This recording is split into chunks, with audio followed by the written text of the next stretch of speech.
O ayan na. 2 moves, gagawin mong dalawang square. Papalabas mo siya dalawang square. Sige nga. 1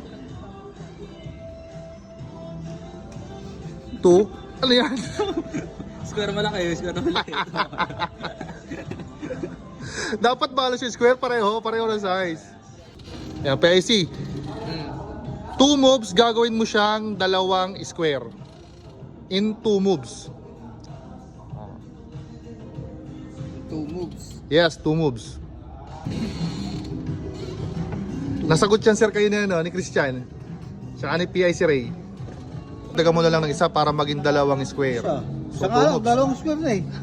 Solve na eh. Solve na. Mag-isa na lang, hindi na makakabuo na sa square ko eh. Diba? O, score na yan. Kaso may buntot eh. Dapat walang buntot. Yan. Sirit mo na kasi. Sirit mo na. Hindi, kaya na sir yan. Malapit na sir eh. Na ano na sir eh. Sap.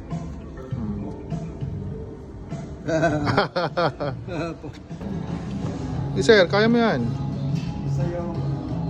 Sa nga lang, dalawang square na eh. Solve na eh. Solve na. Kailangan walang usle, kailangan walang buntot. Kailangan talaga. Walang buntot yan eh.